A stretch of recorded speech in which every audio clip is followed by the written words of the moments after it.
Hello guys, welcome to my channel Science Router, and today's topic is saprotropes, chapter number 1 of class 7th, nutrition in plants.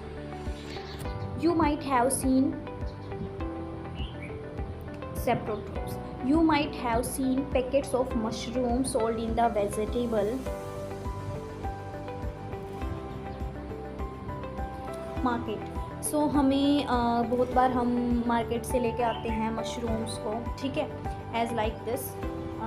तो ये mushroom के बारे में बता रहे हैं।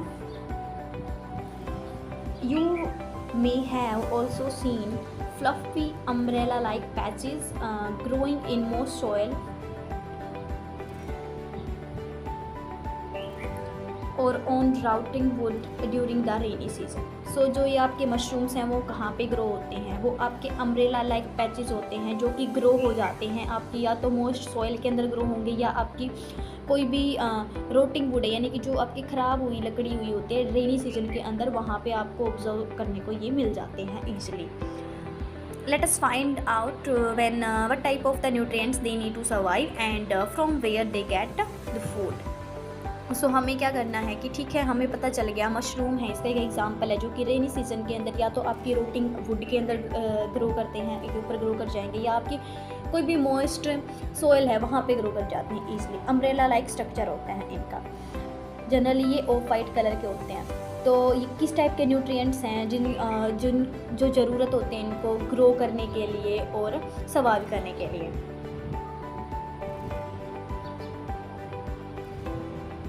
यहाँ पे एक there is an activity which is all about that bread. जैसे हम कभी भी ब्रेड को यूज़ करते हैं, ठीक है, और उस ब्रेड को हम क्या कर देते हैं, कुछ 1 और 2 डेज़ तक हम उसको रख देते हैं। तो क्या करते हैं, कोई भी वार्म प्लेस पे, यानी कि हम उसको फ्रिज में नहीं डालते हैं, हम ऐसे ही बाहर किचन में रख देते हैं। तो उससे क्या होता है, आपकी जो ब्रेड है वो क्या हो जाता है, उसके ऊपर कुछ फ्लफ़ी पैचेस हैं वो आपको ऑब्जर्व करने को मिल जाते हैं, ठीक है। और वो फ्लफ़ी जो पैचेस होते हैं वो कुछ आपके जो डायग्राम में दिख रहा है वो आपको कुछ इस टाइप से दिखते हैं। या फिर हम क्या बोलते हैं कि आपकी जो ब्रेड है वो आपके ख़राब हो चुकी है, मतलब अभी खाने लायक नहीं है। जैसे ब्रोड करके देखोगे तो आपको कुछ इस टाइप के मिलते हैं, ठीक है। तो वहाँ पे क्या होता है आपका, मेनली वहाँ पे किस चीज़ की ग्रो हो जाती है, फंगी ग्रो हो जाती है वहाँ पे आपकी, ठीक है। तो इनको क्या बोला जाता है, इन जो पैचेस होते हैं ये जो ऑर्गेनिजम्स जो आपके ग्रो कर जाते हैं ब्रेड के ऊपर, उन ऑर्गेनिजम्स को क्या बोला जाता है, fungi. So this organisms are called the fungi. Now further they have a different mode of nutrition. जो फंगी होते हैं, फंगी आर द सेप्रोट्रोप्स, ठीक है। तो ये क्या होते हैं, इनका जो मोड ऑफ न्यूट्रिशन है उनका ना तो आपका मोड ऑफ न्यूट्रिशन आपका ऑटोट्रोपिक होता है, ना ही उनका मोड ऑफ न्यूट्रिशन हिट्रोट्रोपिक होता है। ऑटोट्रोपिक किसका होता है, as we already discussed, plants का होता है, ठीक है। और ऐसे ही आपका जैसे हिट्रोट्रोपिक होता है, जैसे ह्यूमंस होता है, आपके एनिमल्स होते हैं, उनके अंदर हिट्रोट्रोपिक न्यूट्रिशन होते हैं। तो उसी तरीके से इनमें भी, इन दोनों में से कोई नहीं होता, बट इनका डिफरेंट मोड ऑफ न्यूट्रिशन होता है। अभी हम वही डिस्कस करेंगे कि कौन सा मोड ऑफ न्यूट्रिशन से है जिसकी वजह से आपकी जो फंगी है वो अपना फूड प्रिपेयर कर लेते हैं। They absorb the nutrients from the bread. वो क्या करते हैं, अब जो भी उनको अपने ग्रोथ के लिए, डेवलपमेंट के लिए जो भी न्यूट्रिएंट्स चाहिए होंगे ना, वो कहाँ से लेंगे, वो अब कहाँ से लेंगे, ब्रेड से लेते हैं। The mode of nutrition in which organisms take in nutrients from dead and decaying matter is called the saprotrophic nutrition. It is very very important. इसमें ये याद रखना है, the mode of nutrition in which organisms take in nutrients from dead and decaying matter is called the saprotrophic nutrition. सो इसमें अगर हमें पूछा जाए कि व्हाट इज़ सेप्रोट्रोपिक न्यूट्रिशन, सो ये क्या है, आपका न्यूट्रिशन को इनटेक करने का एक अलग मोड है जिसमें क्या करते हैं, कोई भी आपका ऑर्गेनिज्म है वो न्यूट्रिएंट्स को या न्यूट्रिशन को इनटेक करता है from dead and decaying matter. Because bread, जब आपकी ब्रेड है वो डेड हो जाती है, डेड का मतलब है जब वो डिकेइंग मैटर हो जाता है, ख़राब हो जाता है, तब वहाँ पे आपकी फंगस लगनी स्टार्ट हो जाती है। ऐसे ही आपका मशरूम है, जो आपकी रोटिंग वुड होती है वो एक टाइप से ख़राब हो जाते हैं, लेकिन वहाँ पे ये ग्रो करते हैं, ठीक है। मोइस्ट सोयल होती है, ठीक है, जो भी जो भी अपना होता है वेस्ट, उस पर वहीं पे ग्रो करते हैं। तो इनको एक कौन से न्यूट्रिशन को फॉलो करते हैं, ये अपने डेड और डिकेइंग मैटर से अपने न्यूट्रिएंट्स इनटेक करते हैं, और इस मोड ऑफ न्यूट्रिशन को हम सेप्रोट्रोपिक न्यूट्रिशन बोलते हैं। Such organisms with saprotrophic mode of nutritions are called the saprotrophs. और कुछ ऑर्गेनिजम्स जो भी इस मोड ऑफ न्यूट्रिशन को फॉलो करते हैं उनको क्या बोला जाता है, सेप्रोट्रोप्स बोला जाता है। Further fungi also grow on pickles, leather, clothes and other articles that are left in hot and humid weather for long time।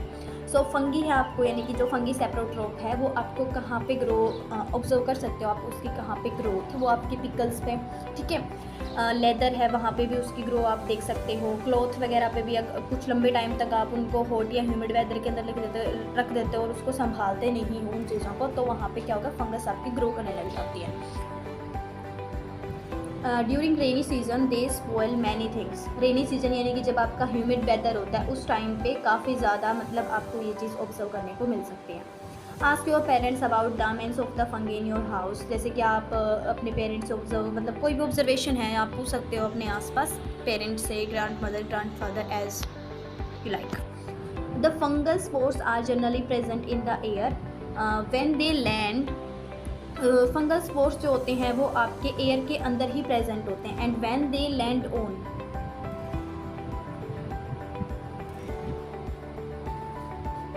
When they land on wet and warm things they germinate and grow. जो fungal spores होते हैं, fungal spores का होता है जो fungal के जो भी आपके स्पोर्स होते हैं वो आपके ऑलरेडी एयर के अंदर प्रेजेंट रहते हैं, और जब भी उनको ग्रो करने के लिए कैसा इन्वायरमेंट चाहिए, वेट और वार्म थिंग्स चाहिए।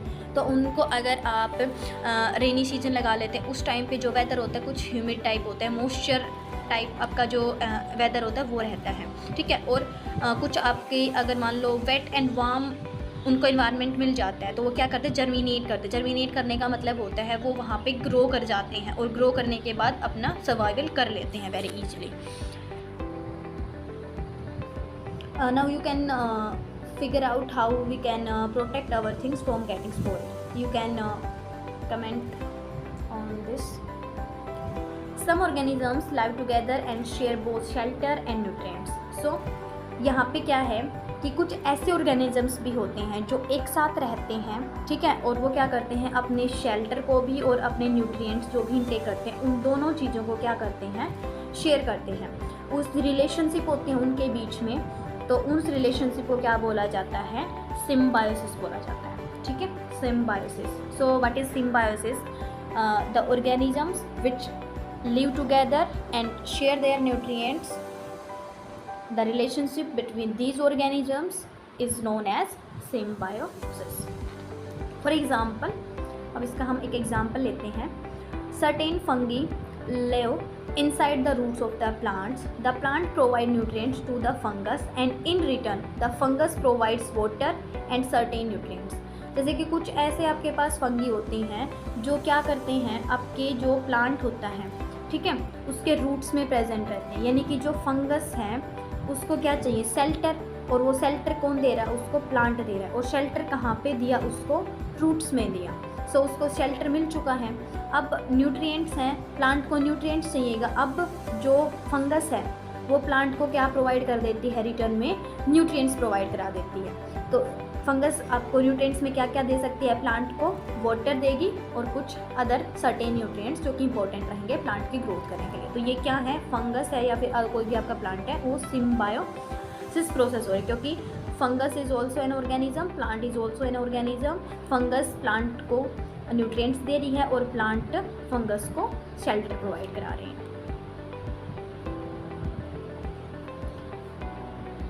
इन organisms called lichens, a chlorophyll containing partner which is an alga and a fungus live together. जो आपका लीचेन है, ठीक है, लीचेन में क्या होता है कि एक तो एल्गा होता है, जिसमें एल्गा का मतलब होता है उसमें क्लोरोफिल होता है। जैसे हमने एल्गी पढ़ा, algae is plural and alga is singular. So इसमें एल्गा के अंदर क्लोरोफिल जो ग्रीन पैचेस मिल जाते हैं तो वो क्लोरोफिल होता है। और फंगस होता है वो क्या करता है, वो न्यूट्रिएंट्स देता है प्लांट को। तो ये क्या होता है, ये आपको न्यूट्रिएंट्स देगा, ठीक है, और जो एल्गा है वो क्या देगा, इसको शेल्टर देगा। और दोनों क्या करेंगे, एक दूसरे को रिटर्न करते हैं, तो इनको क्या बोलते हैं, सिम्बायोसिस प्रोसेस कर रहे हैं। Thank you guys.